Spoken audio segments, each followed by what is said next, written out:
Alrighty guys, we're back for some Mono White Exile. For anyone who may not know, I'm Red Cat and I play aggro decks and any decks with red in them as well. Now I just got done playing the games for the video and you know, I won't spoil anything, but the deck did a thing here and there and the opponents drew really well. We got to showcase the opponent's deck in a couple of them and they did magnificent, but yeah. Let's go over the deck, then hop into some standard ranked, guys. We got 3 portable holes. Honestly, you could totally run 4 of these. There's so much that portable hole hits. There's so many moments where it's just like, man, if we would top deck a portable hole right now, like, we might be able to win. So you could totally get away with 4 of them, especially in this deck that runs Stonebinder's Familiar, that you know, you want to exile cards. It buffs the Familiar. Super valuable, super important. Got a couple Intrepid Adversaries, great white card. 3 Lion Sash, you got that exile. The reconfigure is really good. We got 4 Luminarch Aspirants because it's probably the best white card in Standard right now. I mean, I don't know. What card do you think's the best white card in Standard? We got 3 Selfless Samurai. I'm surprised we don't see more of this card. The Indestructible is super important. And it does something really spicy with Legion Angel because Legion Angel is a warrior, and so if you're just swinging in the air and you need that lifelink, that's pretty significant, honestly. We got a couple Valorous Stances. So Indestructible, again, it's kind of important. There's a lot of Doom Scars floating about. And then destroy target creature with toughness 4 or greater. Yeah, that hits a lot of things, so Valorous Stance is awesome. 4 Elite Spellbinders, obviously, it's got that exile. It's an amazing card. Also a contender for the best white card in Standard, right? 2 Maul of the Skyclaves, because attaching this to an Intrepid Adversary is spicy. Attaching it to an Luminarch is spicy. Stonebinder's Familiar. Maul of the Skyclaves is just an amazing card. So 2 of them, right?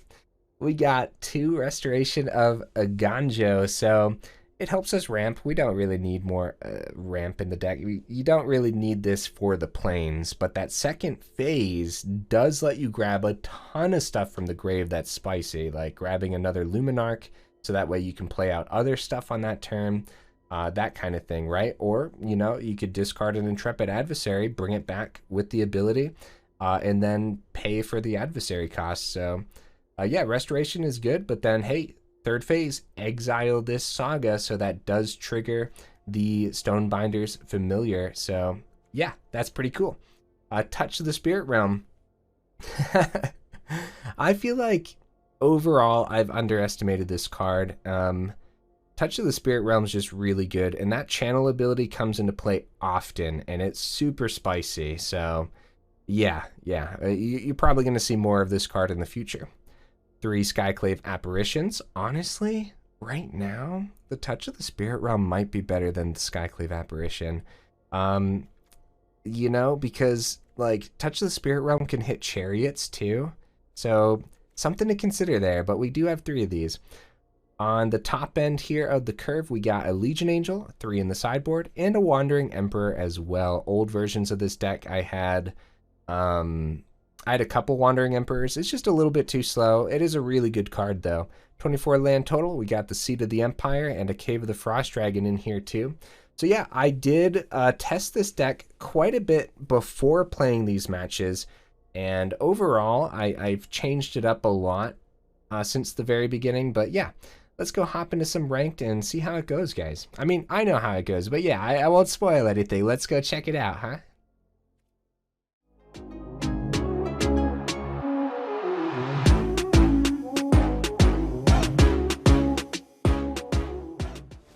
Right into the first match is always a good sign. What you got for me, opponent?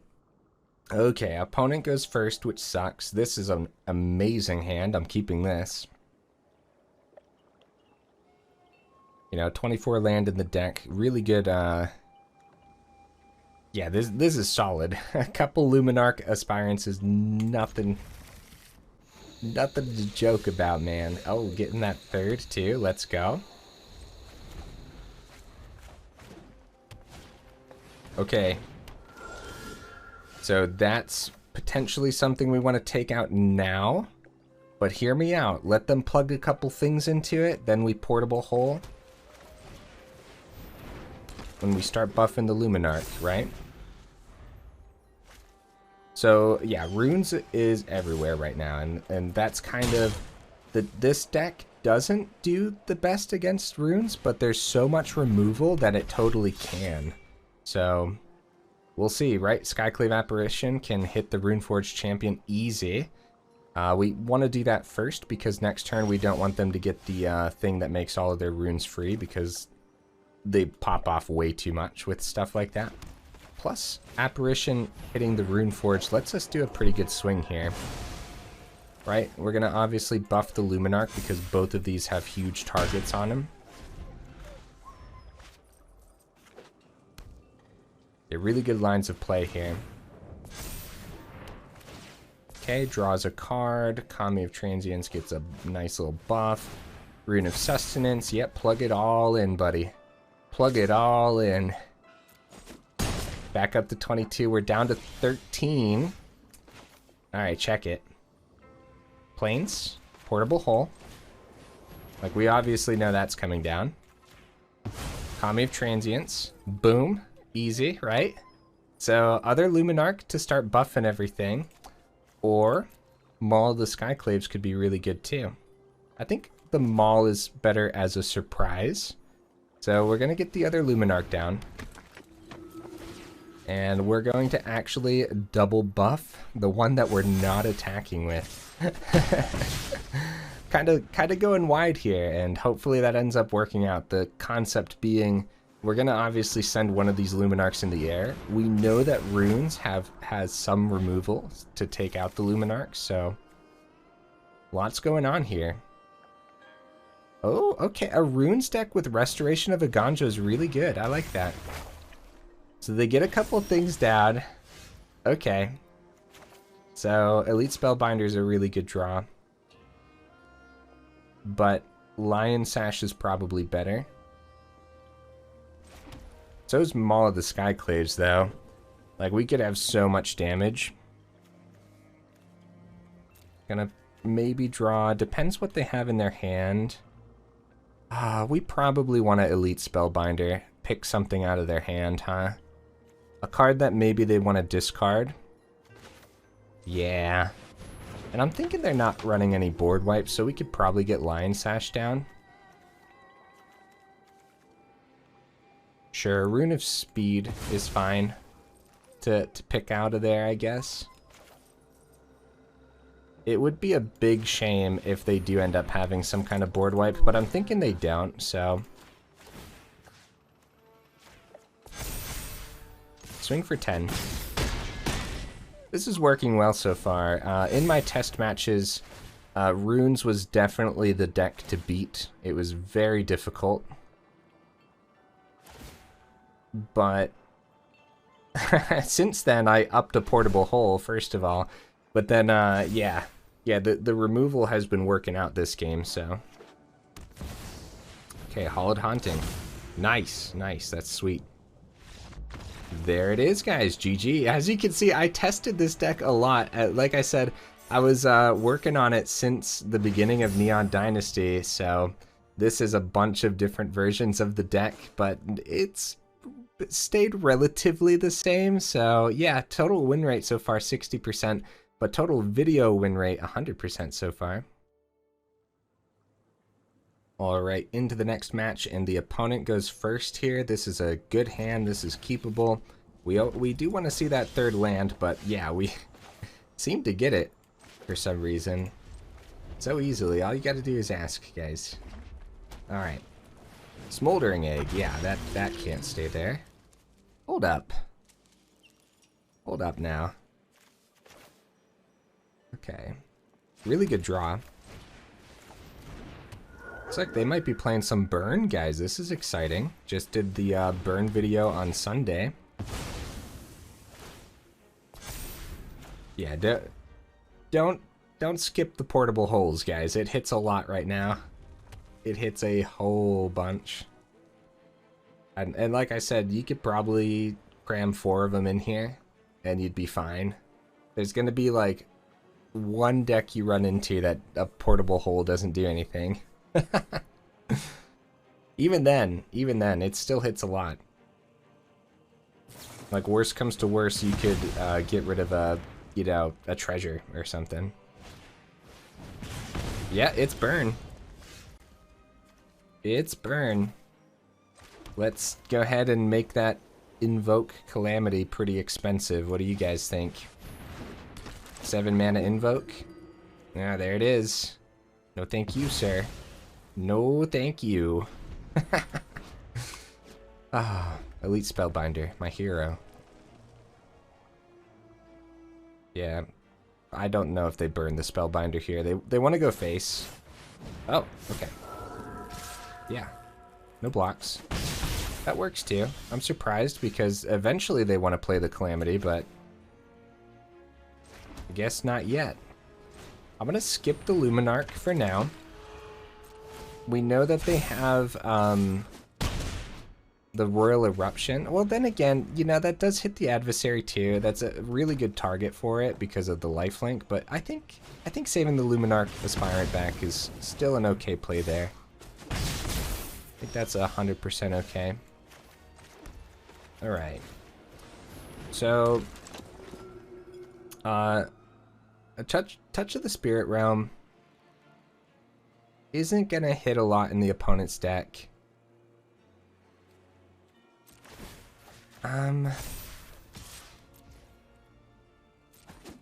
Yeah, something to note, if they didn't get another removal, yeah, if we would have done Luminarch Aspirant first, then maybe the adversary would have remained on the board for an extra turn, letting us get that lifelink, but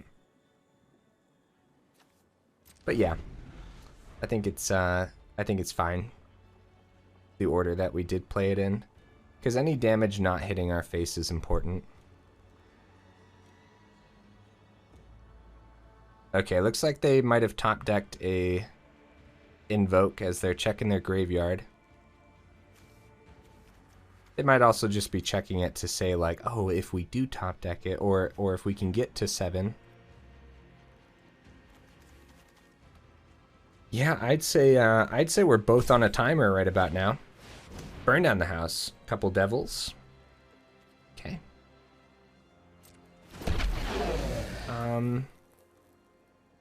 That is a lot. That's a lot.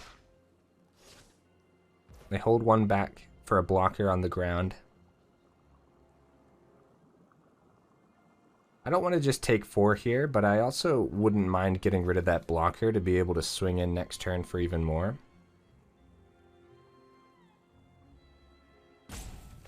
Okay, here's what we're going to do. We're only going to take 3. Yeah, I don't want them to get their Smoldering Egg back by any means. Something noteworthy with Touch of the Spirit Realm that I brought up, that I forgot to bring up in the intro. Okay, Stonebinder's Familiar isn't the greatest top deck. We need to start to get more damage in the air. Yeah, anyways, guys, if you portable hull a token, you could channel the Touch of the Spirit Realm, the portable hull. It comes back, then you can hit something else with it as well. You know, without any, without them actually getting anything.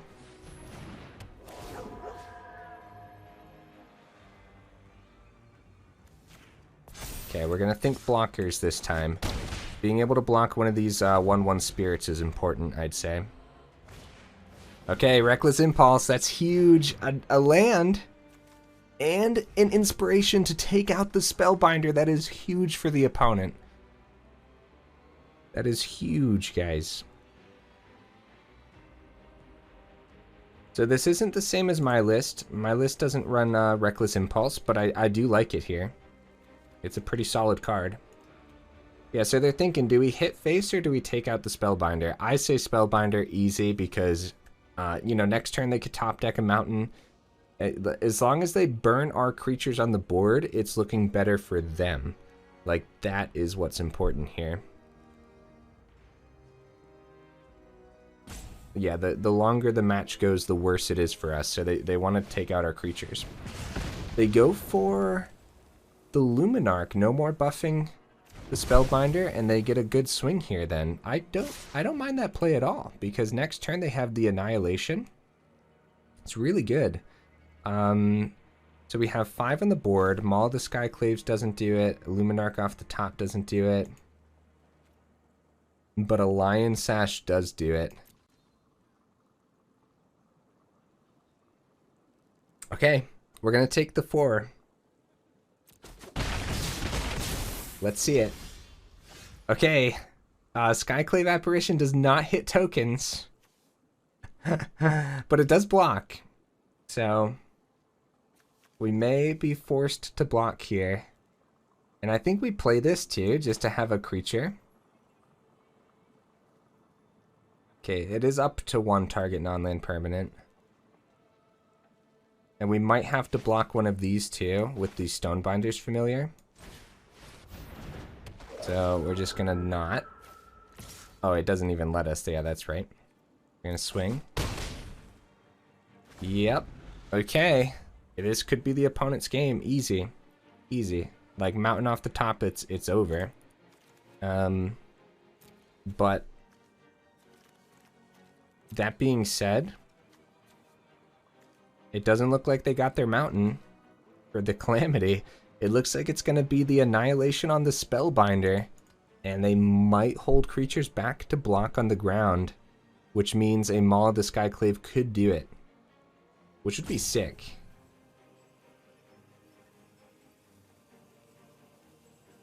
Let's see it, opponent. What you got for me?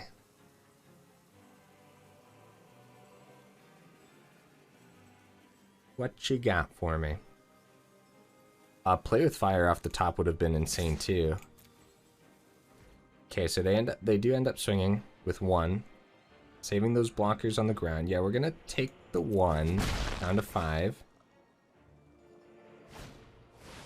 Yep, Spellbinder is gone. We get to draw. Selfless Samurai doesn't do it. Come on, come on, Maul of the Skyclave. No. All right, all right. We're getting dangerously low. The Den of the Bugbear, Invoke Calamity, kills us next turn. I think that's it. I think the opponent got us. GG opponent. Very, very good game. I'm wondering if there's anything I could have done differently other than playing the Intrepid Adversary after the Luminarch and letting them kill the Luminarch instead of this. That might have done something, but with so much removal. Yeah, no, we're gonna full swing here because Invoke Calamity is coming next turn, so there's no point to not swing, especially since I think I have a quest that needs that.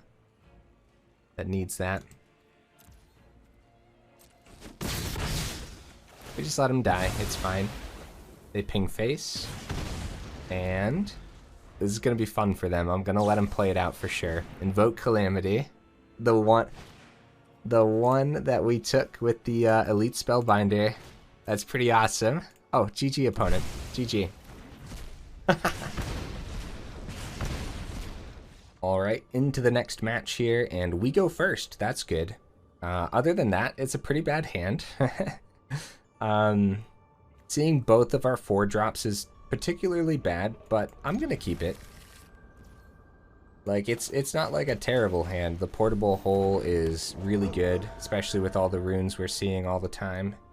So, okay, nothing there. We're obviously going to get this down. Hopefully we top deck a land.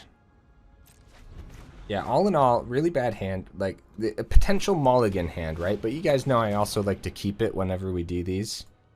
Unless it's like just literally an unplayable hand, I tend to keep bad hands. Okay. I'm sensing lots of life gain coming from the opponent's side. Okay. Cave of the Frost Dragon isn't terrible.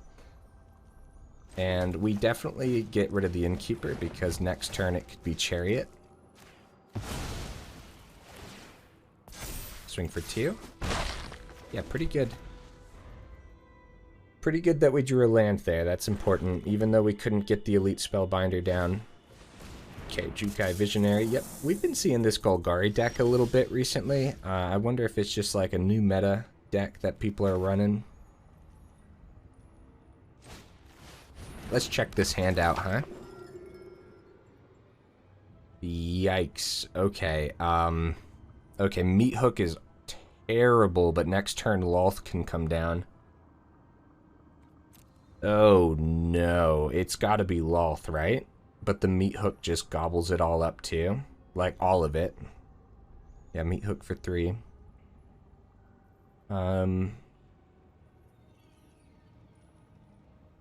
Yeah. Really solid cards, but I think it's gotta be Loth. I don't know. Tell me what you guys would have taken there. Meat Hook or Loth? Because yeah, I don't know. That's a really tough decision. They might not Meat Hook for 3 with their Visionary on the board is the thing, so we'll see. Legion Angel might be able to pull us out of this, and so making it so that way they might not have spiders on the board seems pretty good. So they don't Meat Hook. They actually just play that out tapped. That's huge.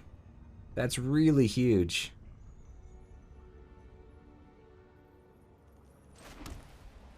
So yeah, having that extra turn to actually do things. We can actually flash this out at the end of their turn, get a little 2/2 Samurai, which could do something. But because we don't play Legion Angel yet, we do that after they massacre. Yeah, Indestructible's not going to save our board from a massacre, so we're going to go ahead and swing in. Okay, they're going to bounce it back to the hand, get their land down.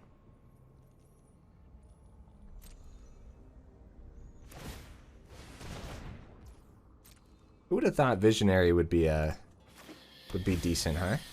I didn't. I mean, there were probably some people who knew that it was a decent card. But it seems pretty solid.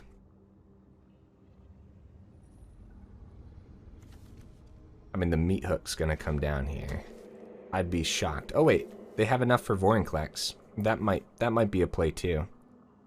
If they're not concerned. Yeah, Meat Hook for 4. Yeah, too bad. Yeah, too bad Indestructible doesn't save from that. It does save from things like Doomscar and stuff, but yeah. All right. Gain a life, back up to 13. We're gonna go ahead and get the Wandering Emperor down. 100% okay. Start to reestablish a board state here. And now that the Massacre is down, we can go Legion Angel. Okay, yeah, Meat Hook's enchantment. I always want to think that this is an artifact. To me, it makes more sense that it's an artifact than an enchantment, but I don't know. Yeah, why is this a legendary enchantment instead of an artifact, guys? How does that, like, you guys let me know what that means for the lore, right? Okay, so we're gonna do Legion Angel. I'm sorry, opponent, I am a thinker.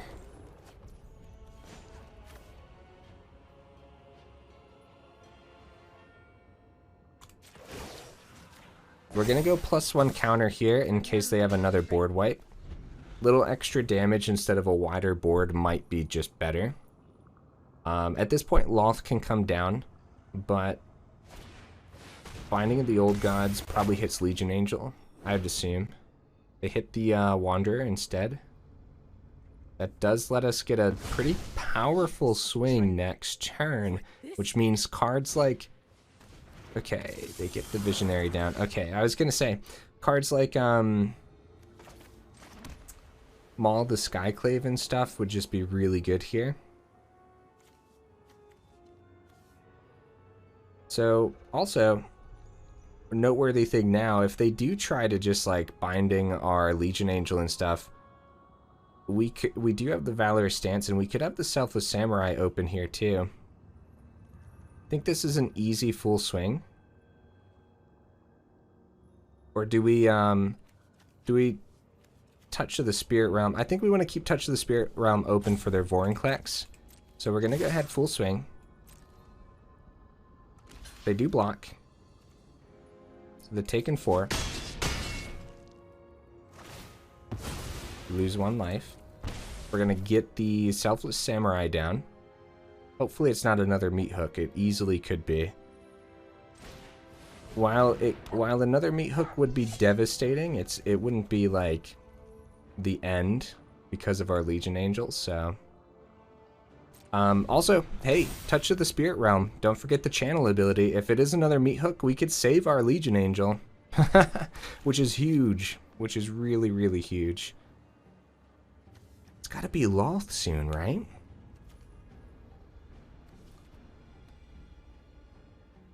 Thing about Loth, it's the same concept, man. Touch of the Spirit Realm, we go ahead and ping one of those. Oh, another meat hook. Alright, check this out. This is insane. So, channel the Legion Angel. Okay. And, yeah, you know what? We'll sacrifice this. It doesn't do anything. Don't get me wrong. But... Wait, what did they meat hook for? Oh, okay, okay. That's what was happening. There they go. So they're back up to 8.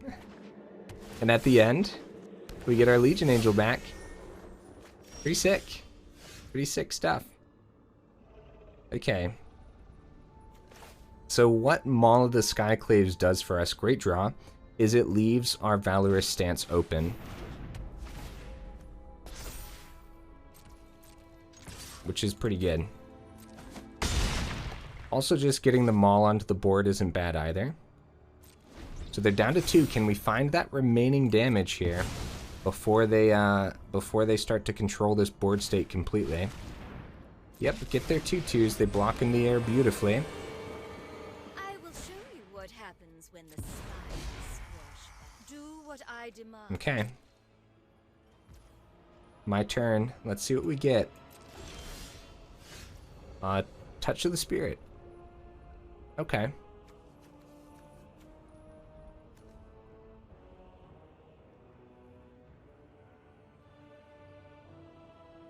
I doubt it's going to be a third meat hook. I think this is an easy swing and an easy chump for the opponent. Yep, easy chump.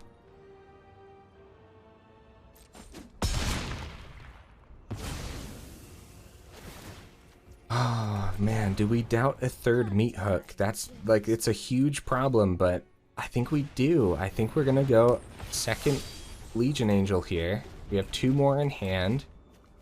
Yeah, but now we don't have Touch of the Spirit Realm open, and we don't have Valorous Stance open, which is, you know, it's one of those things. If we would have top-decked a land, it would have been open, but we'll see.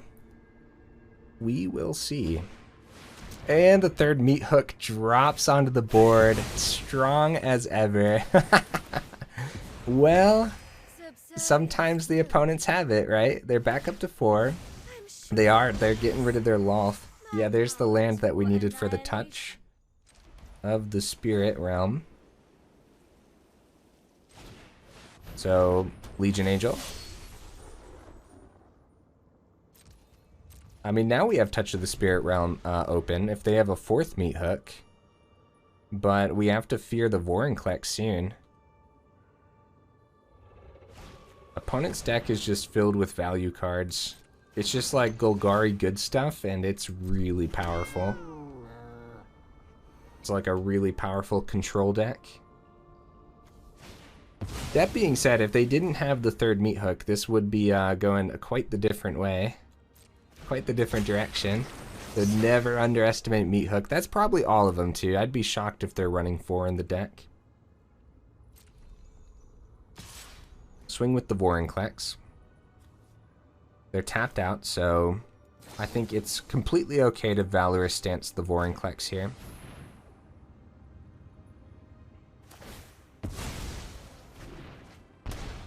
Completely okay. Okay, Skyclave Apparition can take the Chariot. And then hopefully we can start to fly in with it as well.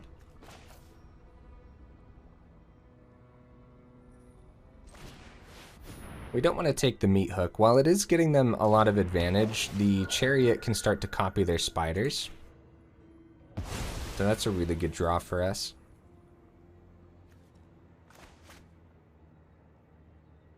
Is it a double block into the Legion Angel? What do you guys think? If it is, we could totally touch the Spirit Realm channel, get rid of one of the spiders, and then their spiders are gone. Then it's looking pretty good, honestly, depending on what they have in hand. So it is just a chump, that is fine. We just keep this open. End turn.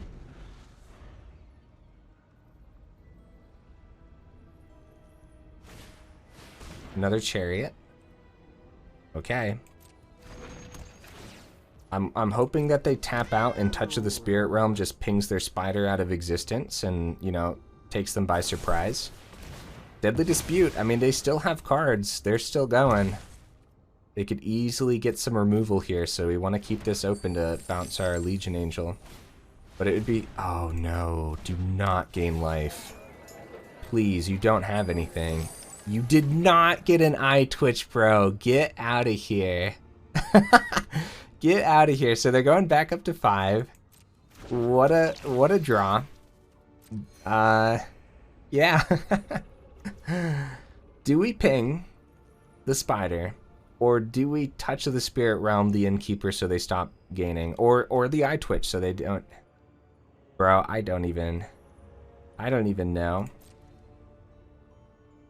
This is a safe swing for the opponent, because we're not going to trade the Skyclave Apparition.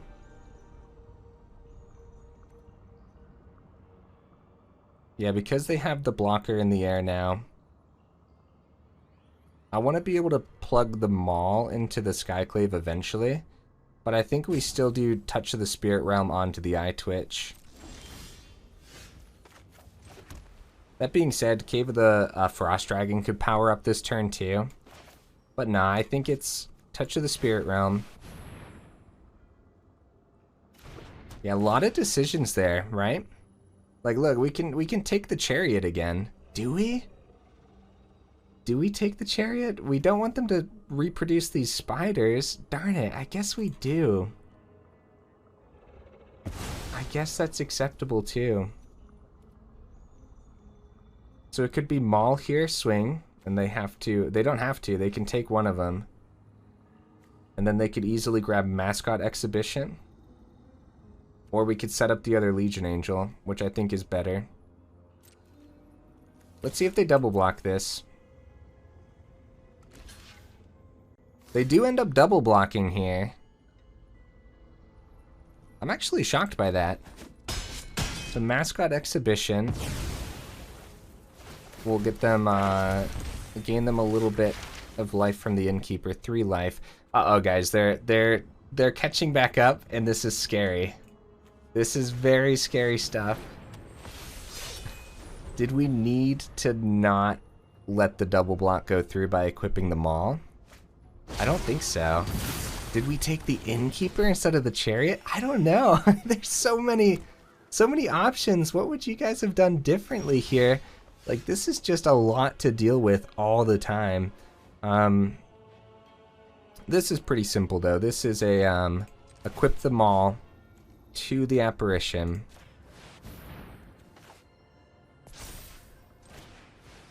Luminarch Aspirant.